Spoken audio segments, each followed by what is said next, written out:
ભરૂચ જિલ્લાનો જંબુસર તાલુકો ને જંબુસર નજીક આવેલું મહાપુરા ગામ, આ મહાપુરા ગામ પાસે રેલવે વિભાગના જે કર્મચારીઓ છે ને કોન્ટ્રાક્ટરો છે, એ રેલવેનું નારું બનાવવામાં આવી રહ્યું છે, ત્યાં કોન્ટ્રાક્ટરોની ગંભીર બેદરકારી આવી છે।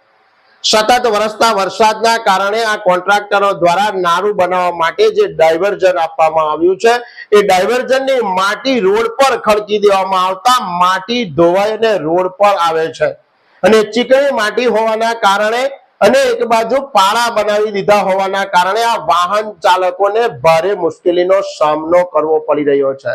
મહાપુરા ગામની જનતા પારાવાર મુશ્કેલી સહન કરી રહી છે। સ્કૂલે આવતા બાળકો હોય કે ગામમાંથી આવર જવર કરતા ધંધાદારી લોકો હોય, પારાવાર મુશ્કેલીનો સામનો કરવો પડી રહ્યો છે। ગામમાં કોઈ ઇમરજન્સી ઘટના બને કે કોઈ બીમાર થાય કે ડિલિવરીનો પ્રશ્ન હોય તો 108 પણ ગામમાં જઈ શકે એવી સ્થિતિ નથી। માટે આ કોન્ટ્રાક્ટરોના પાપે આ ગામ લોકોને ભોગવવાનો વાળો આવ્યો છે। તો કોન્ટ્રાક્ટર મહાશય જાગૃત થઈ અને આ મહાપુરા ગામનો પ્રશ્ન હલ કરે એવી ગ્રામજનો દ્વારા વિનંતી કરવામાં આવી રહી છે।